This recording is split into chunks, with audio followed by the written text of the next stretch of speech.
Hi, I am so thrilled to be a part of your voice and visibility movement. My name is Kandy Magnotti, and Shannon, I just have to thank you from the bottom of my heart for inviting me to share my journey with your followers and your listeners.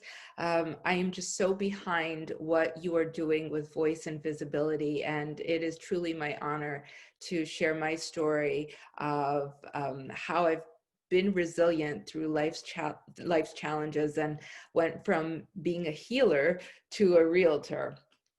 So let's start the journey. I was born in Panama, beautiful, beautiful country in Central America, and I came to the States when I was a baby. I went back to Panama for a short time, and then I returned to the United States permanently. My brother and I, along with my cousins, we are the first generation in my family to be raised here in the United States. And it's a really interesting experience. It's like having a foothold in two countries and cultures. I identify as both Panamanian and American, and I have the dual citizenship to prove it.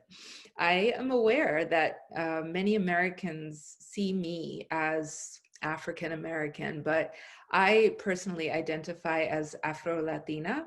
My parents, especially my father, naturally encouraged me to embrace who I am and where I come from, and to accept that I'll never fit into a typical box because I do not have a typical background.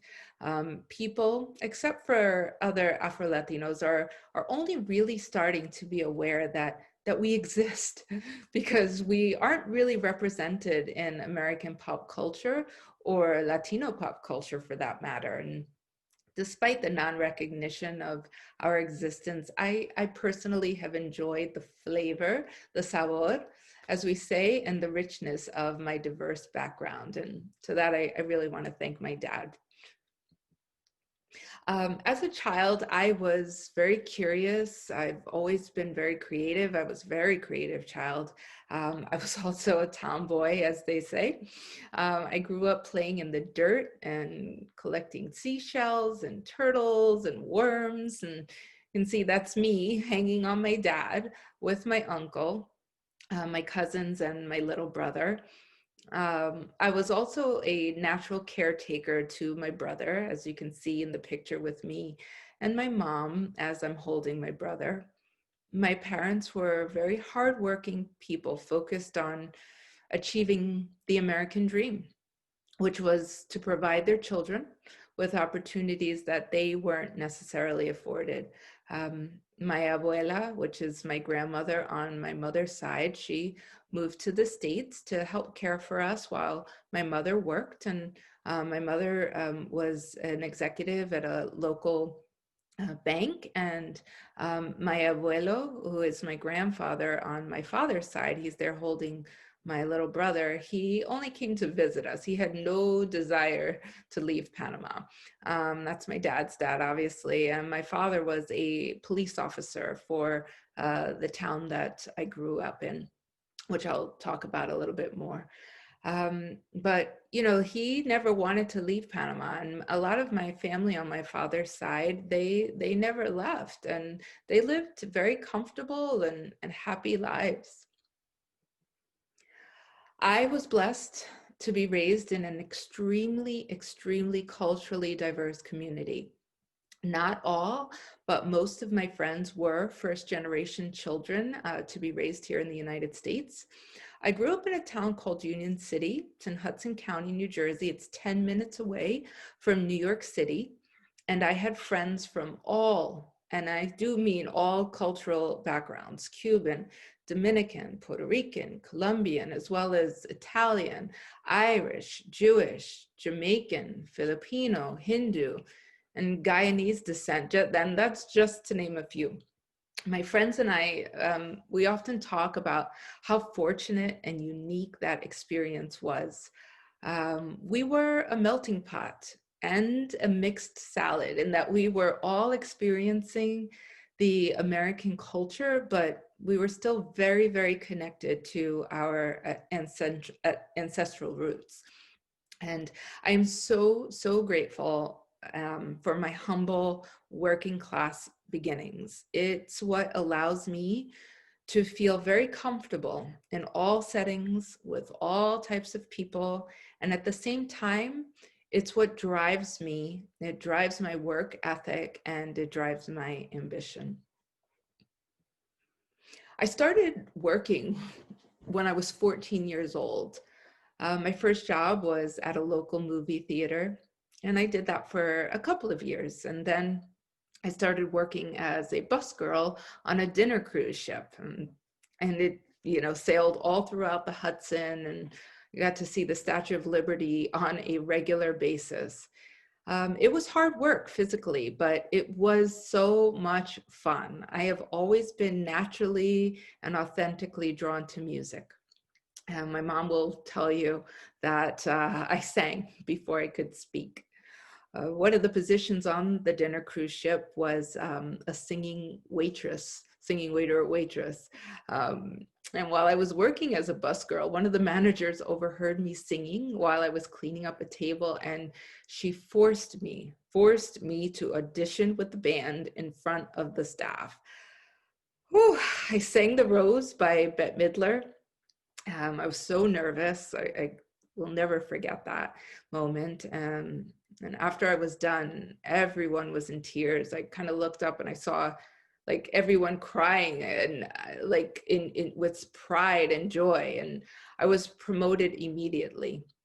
And I worked as a singing waitress through high school and most of college. It really, really shaped up a lot of who I am today, both personally and professionally. However, because my parents came to the States to offer us more opportunities in life, higher education was a mandatory goal.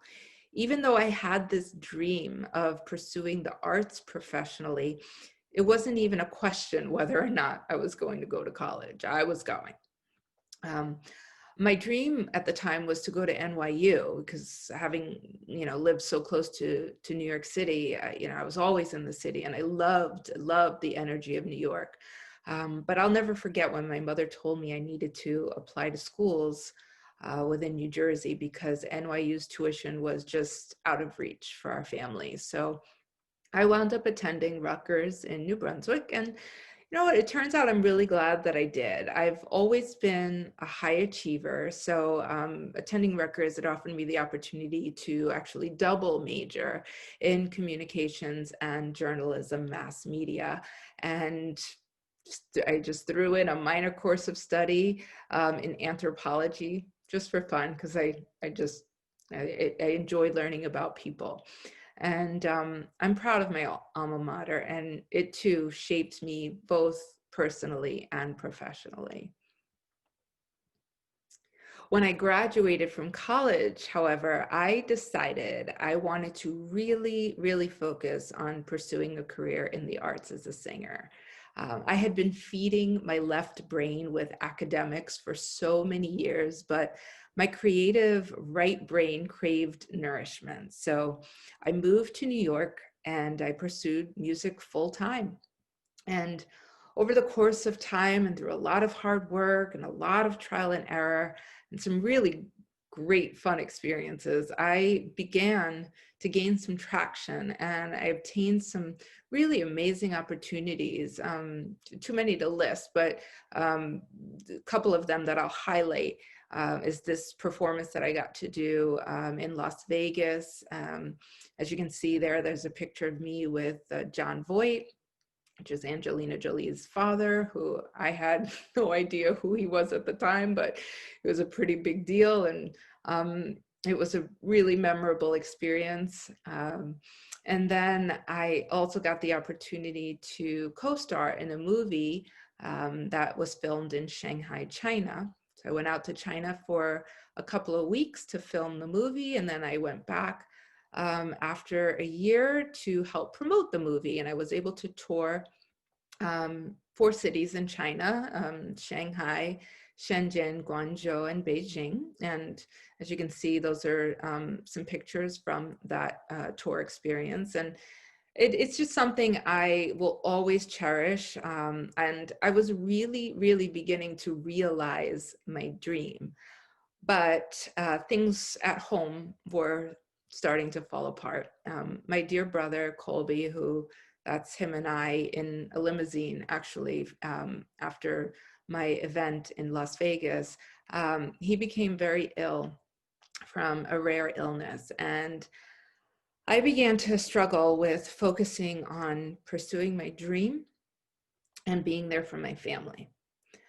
Ultimately, I chose my brother and my family, and I left my creative life behind and forged ahead in a more traditional employment role so that I could be closer to home and live a more traditional, stable lifestyle. But on July 9th, 2005, the trajectory of my life changed forever. My brother, my one and only sibling, died from a very rare illness, and I frankly would never be the same. While I never lost the creative side of me who loved to sing and perform, that part of me, admittedly, did go dormant for a number of years, almost 10 years, while I grieved and tried to heal and adjust to my new existence without my brother. My left brain kicked into gear. And in a divine moment, it became very clear that a calling on my life was to become a grief counselor, a healer. As a new mom of twins, I decided that I was going to go back to school and obtain my master's degree in psychology as a marriage and family therapist that specialized in grief and loss and trauma and life transitions. And I became a certified grief recovery specialist while I completed my clinical training at Jewish Family and Children's Service in Sarasota. I also worked for that wonderful organization for a bit after I graduated. And then I opened a private practice, which allowed me the ability and the opportunity to hold individual, family, and group sessions. I also provided speaking engagements on grief and loss throughout our community. And I wrote about how to transform your life through loss. I also trained as an end-of-life doula, so I worked with families when their loved one was dying. I was also honored, as you can see in one of the pictures there, to officiate a homegoing ceremony, allowing me to help people adjust and find hope through the ultimate loss experience. I felt very called to do this work, and it is a professional accomplishment that I am proud of. I will always be proud of. I turned my pain into my power, and I helped hundreds of other people do the same. And from 2009 to 2018, that is what I dedicated my life to doing, is to helping others turn their pain into power. And gratefully, through that process, I healed so many parts of myself as well. And so through my healing process, I began to sing again. But this time I was singing for very different reasons than before my brother had died. This time I was singing for me. It was part of my healing process. And I used my voice to help others feel and to help them heal. And I was blessed to find an amazing musical partner. And together we created what we call Suncoast Sessions Presents. And they were events which highlighted the mission of some of the great nonprofit organizations in our Sarasota community. We curated the message and presented it through song, and each event left the audience moved, awakened, and in many ways released from the intangible pain they were carrying. There was never a dry eye in the house, and that's how I really became aware of the power of music and its ability to heal. And I loved my work as a therapist. I mean, I really did. However, there's nothing I love more than being a mom. That's my picture with me and my two little uh, nuggets that I call the loves of my life.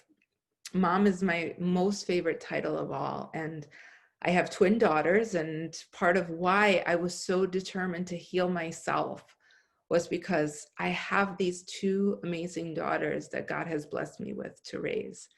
And they need and deserve a mom who can love them wholeheartedly, not brokenheartedly. So recently, one of the hardest decisions I ever had to make was leaving my marriage of 18 years, a 23-year relationship, but married for 18 years. It was the final area of my life that I hadn't been able to reconcile and feel at peace with, no matter how hard I tried to make it work. So in 2018, my marriage and the life that I had created and the life that I had known for almost a quarter of a century ended. But even though the life I knew came to an end, the life that was truly meant for me was only beginning. I was always someone with a very strong faith. However, being raised Catholic and Episcopalian, being raised in that religion, I never felt a direct connection to God except when I sang. It always felt like there were these layers between me and God, and it never felt right. But it was all that I knew until I hit my rock bottom emotionally. I promise you, God does his best work within you when you are at your worst. I know this firsthand. As long as you have faith, even if it's the size of a mustard seed, that's all you need. The summer of 2018 was when I know the Holy Spirit began to make his presence undeniably known in my life. I was that lost sheep. I was the one he left the 99 for to save. I became infused with a strength not of my own making that allowed me to walk into the unknown of my new life, led by faith, not by fear. Oh, don't get me wrong, I was scared.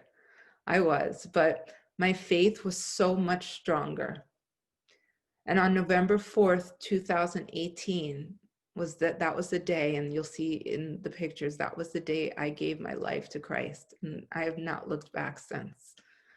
I have stepped into a boldness of declaring my knowing of who Christ is and sharing how he saved me from a life filled with emotional pain and struggle. Now, I do not identify as an evangelical Christian because that term to me is just way too political and too divisive. And words really do matter. No, I identify and I say I am a child of God in direct relationship with God, who studies the Bible and is worthy of a life of peace and freedom in him. And that is what I have now. I am more connected to Christ. And in fact, that Christianity's foundation is in Judaism, and how the two are in fact so deeply connected. It now brings such a deeper meaning and appreciation for the time that I spent working at Jewish Family and Children's Service, where I was able to experience celebrating Jewish traditions on a regular basis. What I now know is this: when you know whose you are, everything, and I do mean everything, changes. I now use the gift that God has entrusted me with to sing his praises and to help people heal through him. I have no desire to convince anyone of my truth. That's not why I'm sharing my journey or my story. It's not to convince. My only desire is to share my life experience so that if and when that day comes for you, and I pray that it does, you'll know it's real. I am proud to be part of an amazing worship team that offers healing in a way that only music can. This is where I started my comeback. And I will spend no more time asking God why doors have closed, because I am too busy and I will be too busy thanking Him for the doors that have opened and are about to open. And so it's never too late to start again. I am thrilled, beyond thrilled, to be looking forward to my future and all the doors that are opening for me. After working for 20 years in the healthcare and wellness industry, with the last few years working as I shared, a grief and life transition counselor, and I also worked in residential sales and for senior living, what I also know for sure is this: where and how you live is the key to health, longevity, and wellness, physically, mentally, emotionally, and spiritually. And I am proud to now bring my years of experience and expertise in contract negotiations, sales, marketing, and ultimately guiding people through the most challenging parts of their lives, to my current clients seeking real estate and relocation services to this beautiful Suncoast area of Florida. This place brought me back to life, and I want so much for others to experience it. I still pinch myself that I get to call this place home. The Florida Suncoast provides me, and it provides so many more people, so much more than just a place to live. It provides a lifestyle. It's a place full of bright sunshine and salty air and palm trees and birds and big white clouds and soft sandy beaches. And my goal is to help others find the joy and the happiness that I have found here too. At this stage of life, I choose to do it as a realtor. Where you live is so much more than a dwelling space. I have learned this both personally and professionally over the years. It's where the memories are made. It's where life happens. And it's everything in between. And if you can dream it, I will help you achieve it. When I look back now, it's only to see how far I've come. I am resilient, and so are you. So many of you are, if you just take the moment to look back and see all that you've accomplished, all that you've been through. I challenge you to look back at your life, maybe even draw out a timeline of all the things you've experienced, both positive and I won't say negative, I'll say challenging. I bet you'd be surprised how resilient you actually are. I am well aware that I haven't been able to get where I am on my own. It's critical.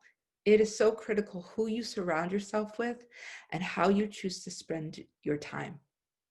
Things that uplift me and bring me peace are taking trips by myself to release and refuel. Sedona is my go-to place for that. You'll see that in the picture. I also love to spend time at the beach.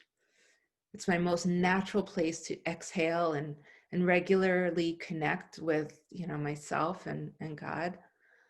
I spend time in church connecting with other women who are on the same biblical and spiritual path. I also spend time with girlfriends that I have come to know and love and trust over the years, who I see as sisters of the heart on this journey through life. I also lean on my mentors that I was able to find while I worked at Jewish Family and Children's Service. And you can see them in the picture there with me and my mom. I love those women dearly. I love to spend time cuddling with my sweet fur baby, who has been my ride or die for the past 7 years and has seen me at my worst and knew just how to love me through it.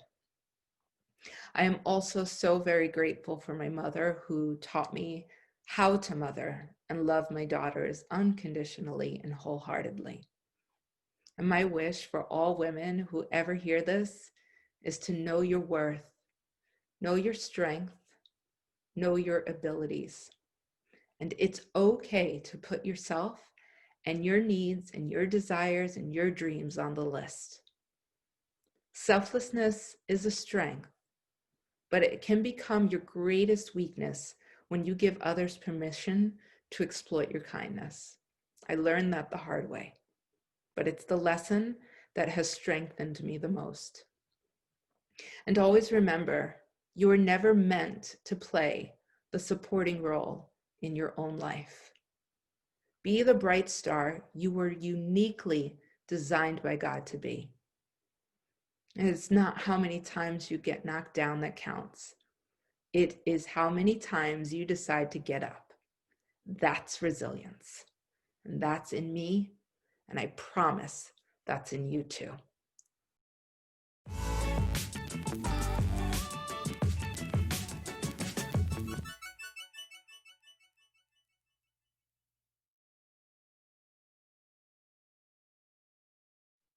Good evening, and thank you to our Voice and Visibility listeners for tuning in with us tonight. I am so thrilled to introduce you to a Sarasota superstar. She is soulful, brilliant, beautiful, and really courageously sharing her inspirational journey with us. And it's one that touches me very deeply. Kandy Magnotti, thank you for joining us tonight.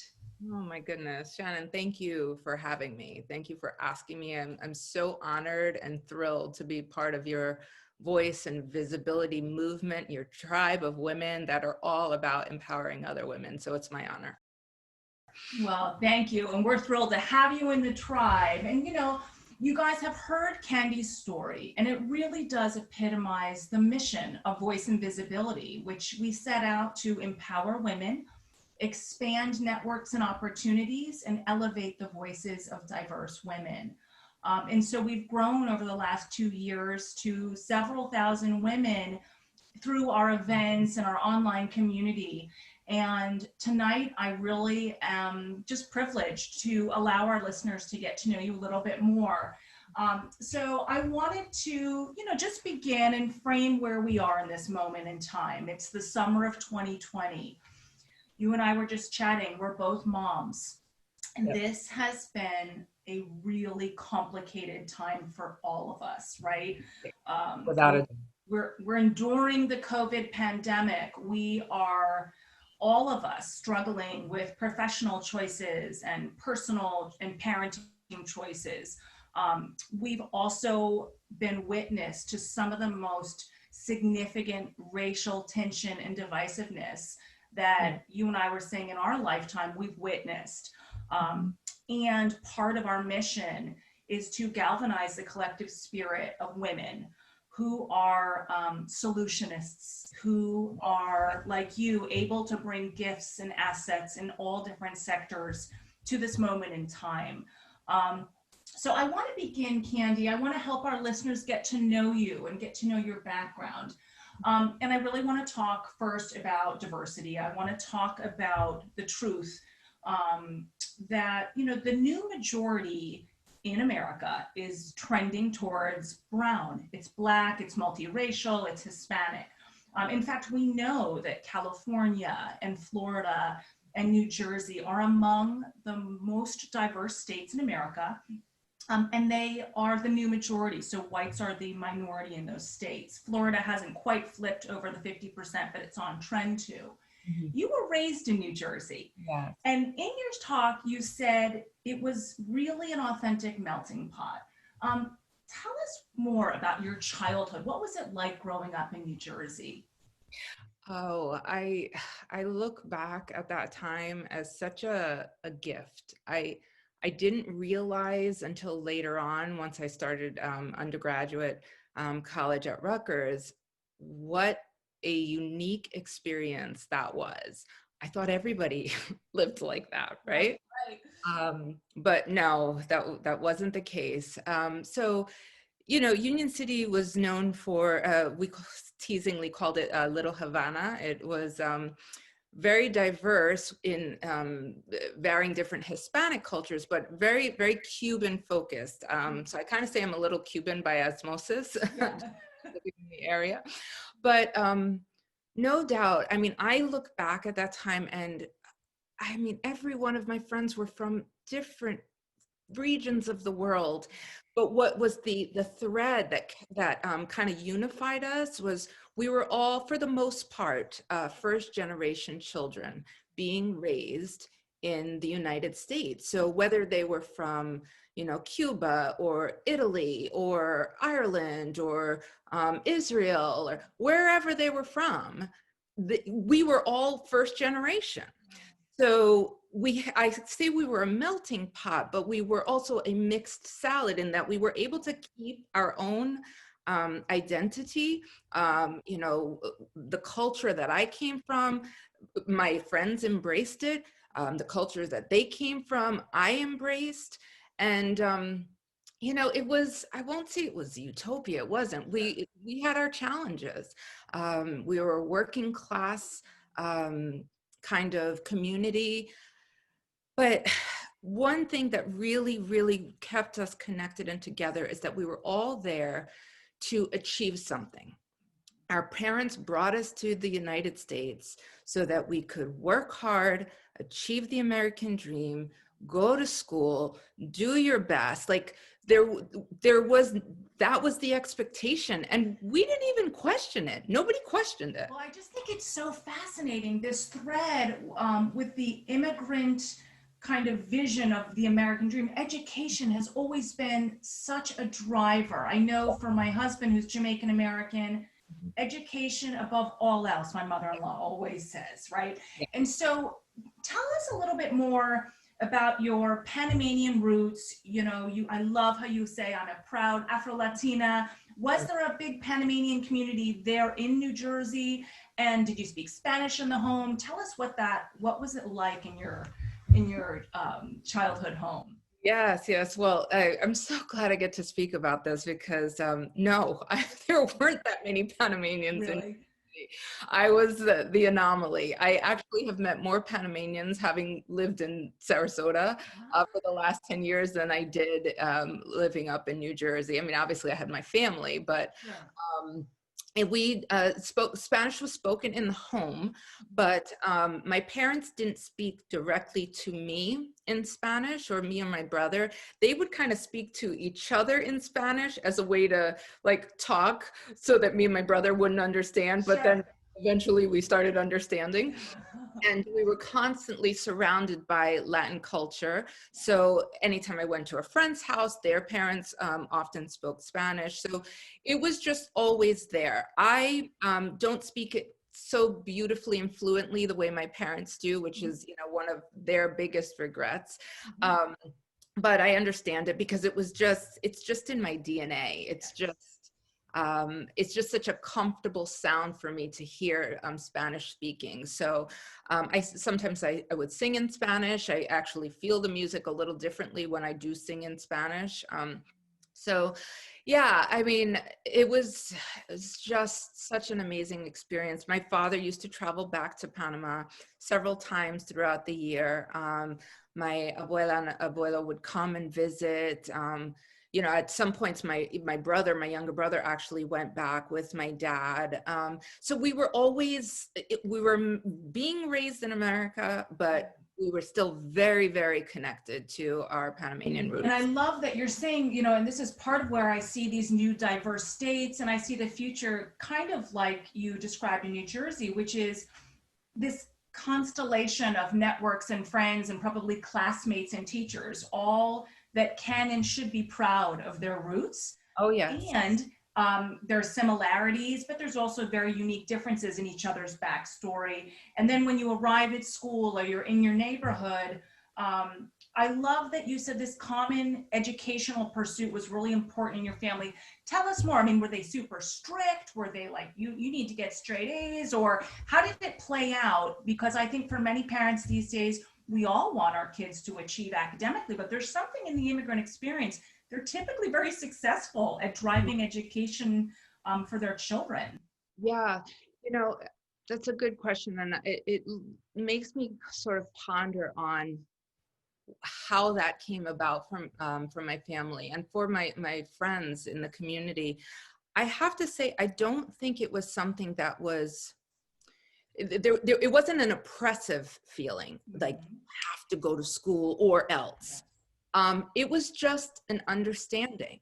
It was an expectation. It was, we also wanted to make our parents proud. And so we knew that that was a way to do that. You know, that's one of the things I will say is we have a lot of respect.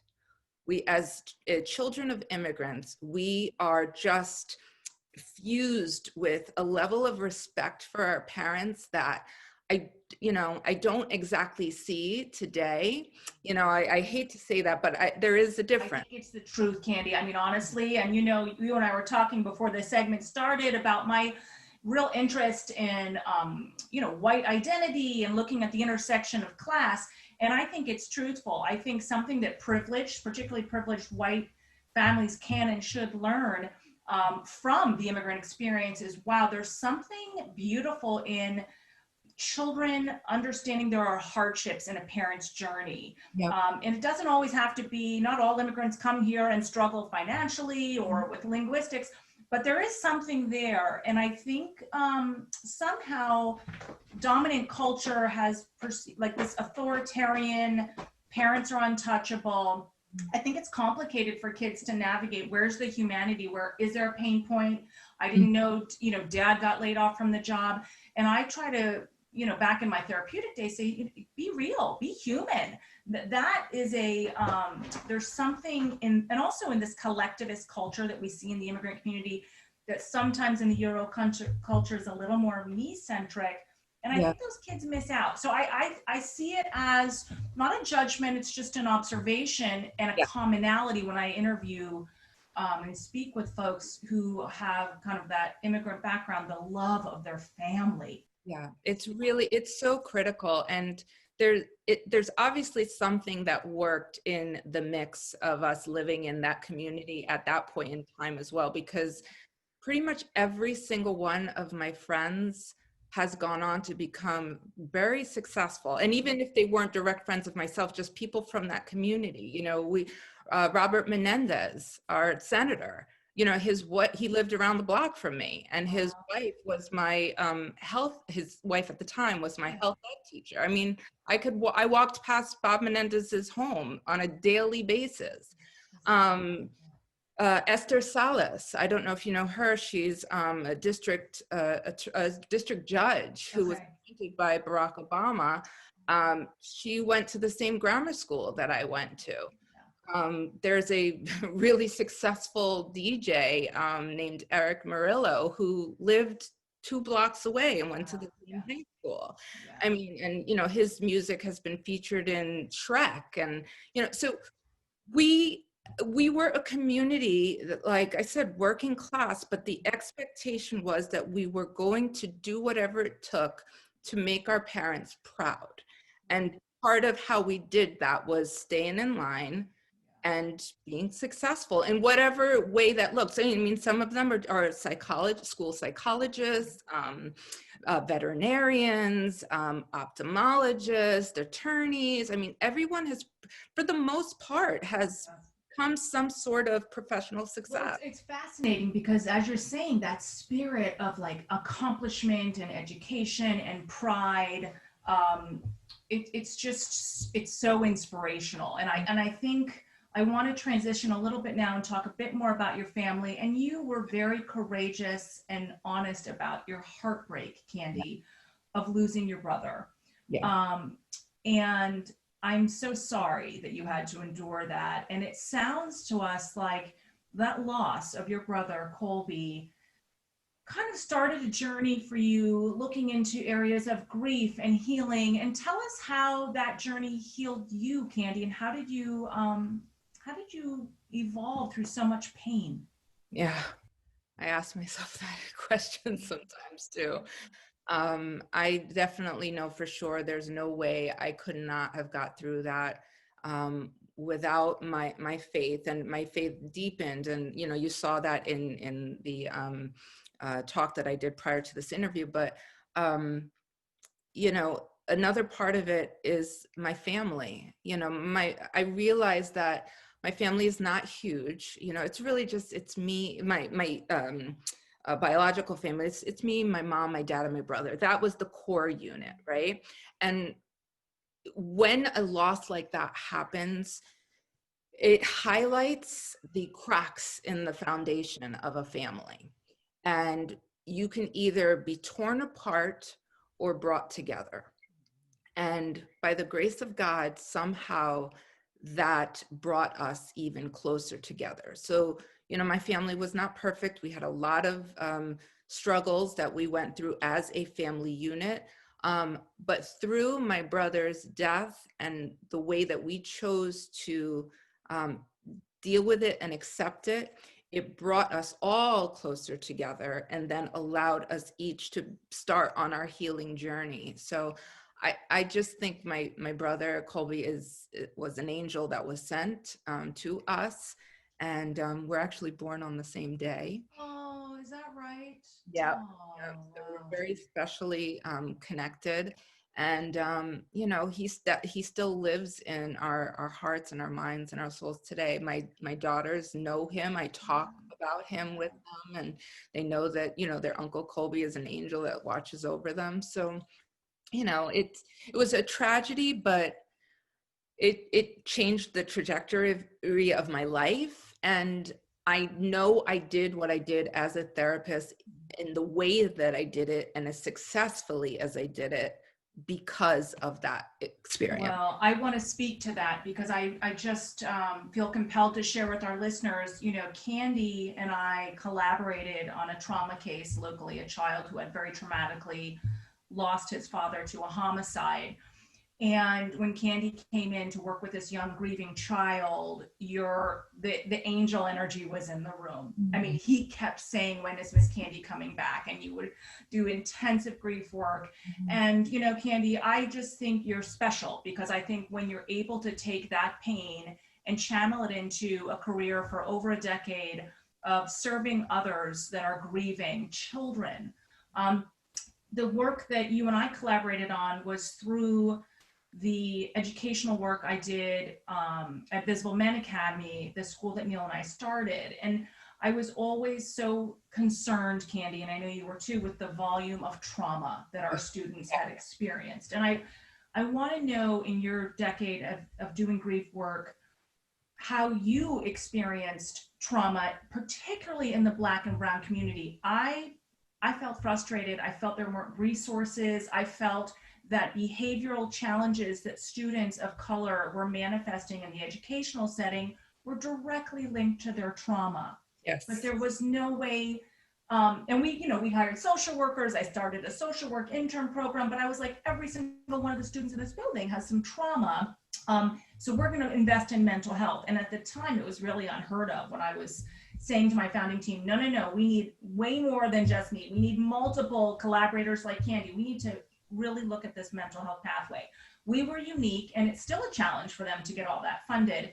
What's your experience of how we value or don't value trauma in the Black and Brown experience? Oh my gosh. I mean, listen, I could go on and on about that.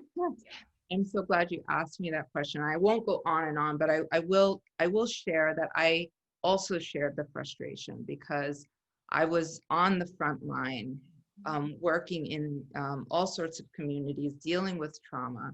And what I discovered, that was the frustrating part, is that when you're taught to become a therapist, a counselor, working with people in trauma, is one of the first things is you are to meet your client where they're at. You know this, right? Meet them where they're at. And where they're at, you cannot separate their culture from where they're at.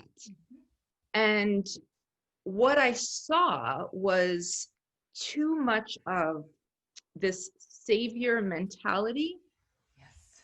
and we don't want to be saved. Thank you. We This don't. is for the white people too. Like honestly, for white therapists, that the savior complex has to go It because just there's it's gotta go. go. It's gotta go. We don't want to be saved. We don't need to be saved. you know, and that savior mentality, all that does is it continues to enforce the stigmatized views that Black and brown communities have about mental health. It's already shameful and weak to want or need mental health counseling, right? You couple that with, well, we're going to come in and save you. You're just enforcing the weakened viewpoint. And I will tell you this. I did my clinical training at Jewish Family and Children's Service. I worked there for a good time after.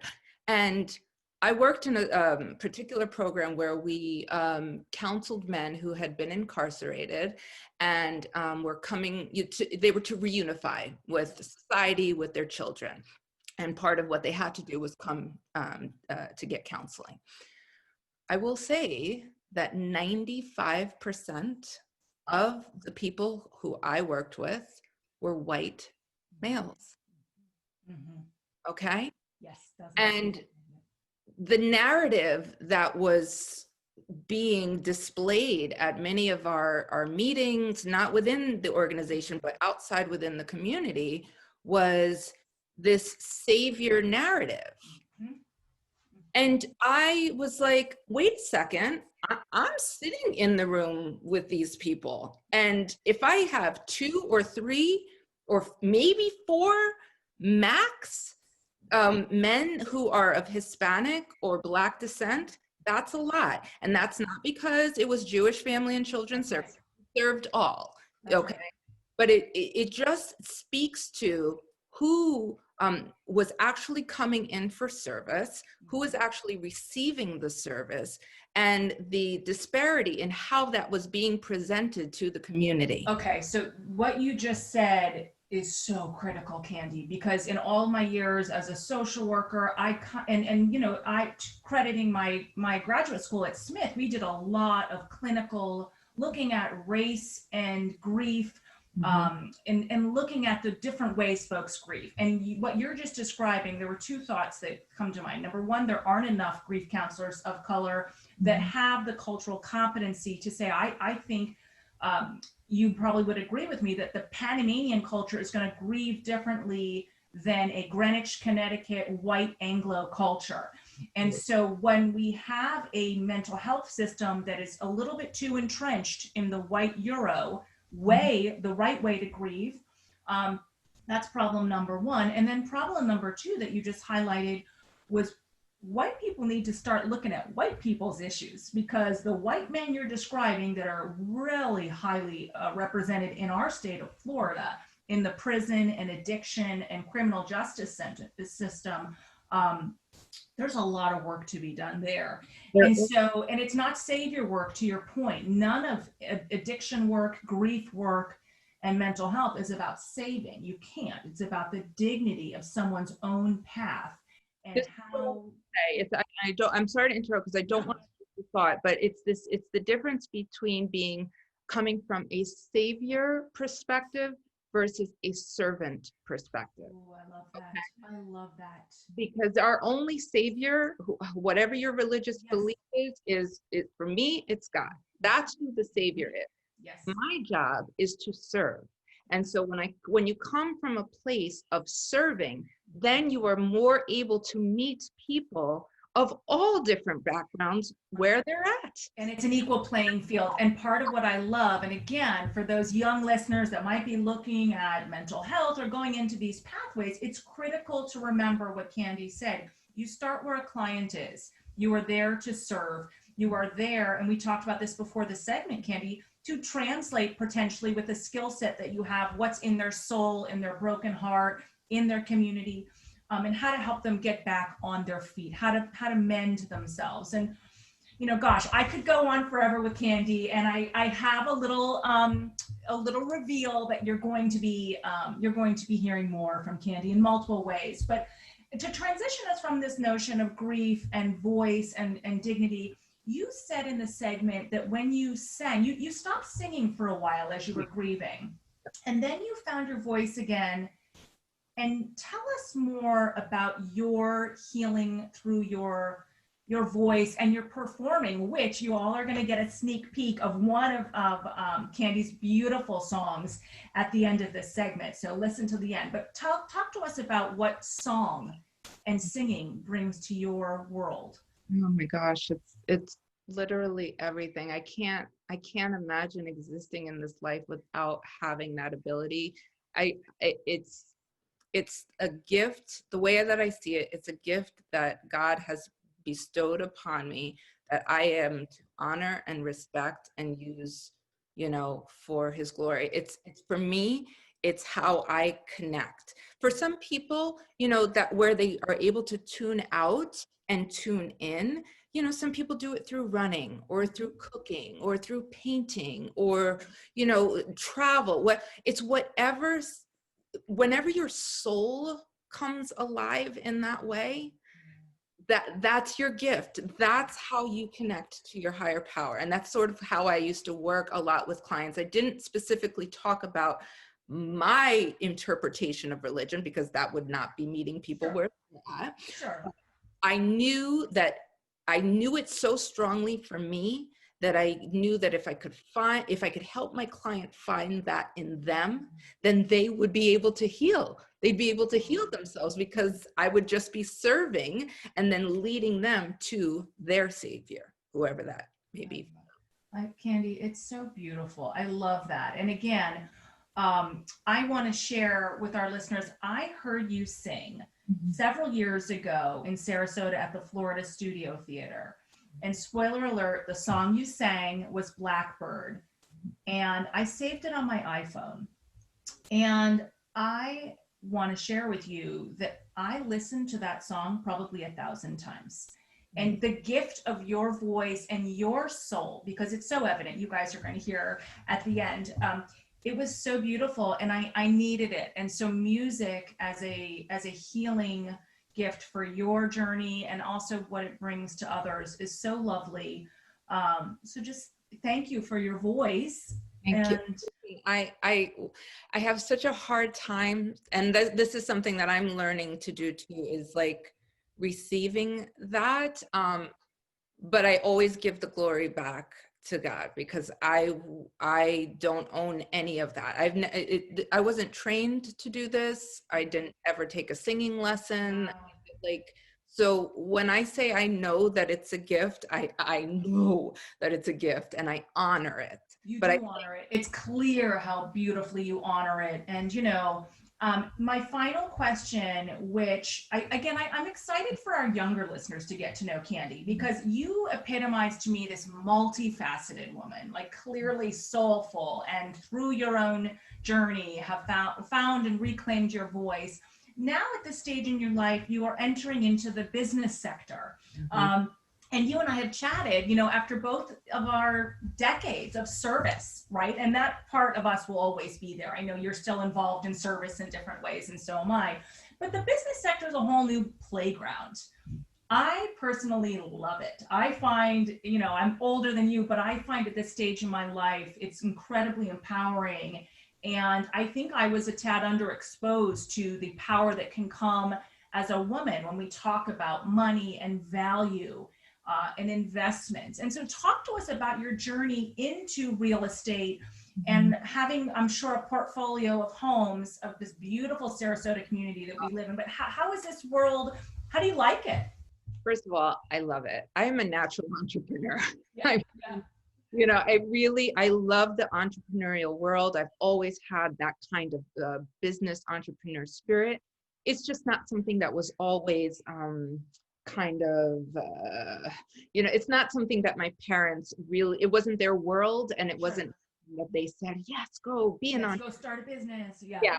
That wasn't how I grew up, but it's something that was natural to me. And frankly, when I was in private practice, I was also a business owner. That's true. You ran your own. So I was doing a lot of the business work, the entrepreneurial work, as a grief counselor as well. So it's actually a natural transition. And what I love so much about real estate is sort of bringing me back full circle, because before I got into healthcare, I was working in the real estate investment, hotel investment world. a conference organizer. Okay. 9/11 happened, and I made a decision what job is going to give me security, and I felt healthcare was the way to go. So that's how I got healthcare.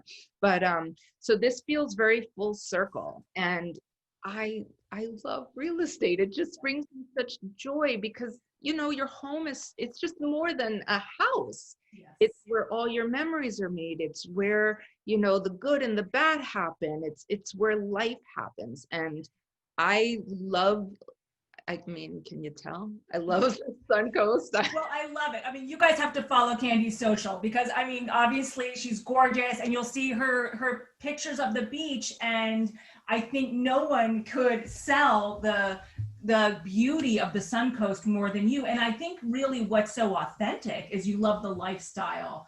And so I imagine when you couple this lifestyle opportunity we have here in Sarasota with helping folks find their dream home, that it's incredibly rewarding and gratifying. Oh, it so is. It so is. And it's there's still ways that I will be helping and be therapeutic in the process. I like to work with women who are going through a divorce.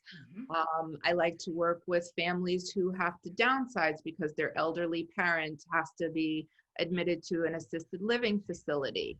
I love working with veterans because they are the backbone of our country. I also like working with families who are expanding because they're having more kids, and they need a home. So it's such a natural transition to go from healer to realtor. It may seem like I love it. But it makes perfect sense. And by the way, you all would be lucky to get, if you are considering relocating down here, or like Kandy said, going through a life transition, we're looking at housing options is just something that you really need to lean into. I'm like unapologetic sales pitch. Kandy should be your woman because I just think there's an authenticity to how much you love people and how much you get people and the journey, as you and I have talked about, of moving and new life transitions, new chapters. I think you would honor that, and I'm excited to see you blossom in this new role. I really am. And so I want to thank our listeners. Most importantly, Kandy, I want to thank you. I want to thank you for all that you bring to your journey, to the community, to your family, to your culture. You're just a beautiful, beautiful soul. And we're so thrilled to have you in our Voice and Visibility community. So.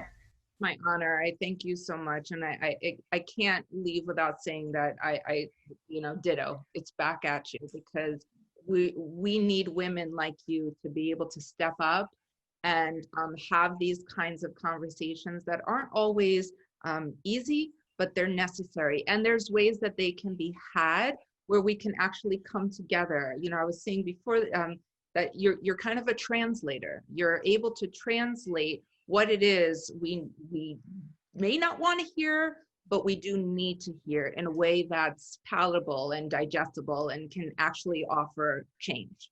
So I thank you. I think we operate from the same space of, looking up to say, what am I called to do? And I'm just grateful to be working with you. And I'm, again, so thankful for our listeners. And I want to invite you to stick around and hear this exclusive performance, Kandy's song, Blackbird, the Beatles song, with your rendition, which will elevate people's spirits. And we look forward to more collaboration. So thank you, Kandy. Thank you to my team, to Ashley and Karina, so hardworking. And thank you to everybody. And we'll see you soon. Take care.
were only waiting for this moment to arise.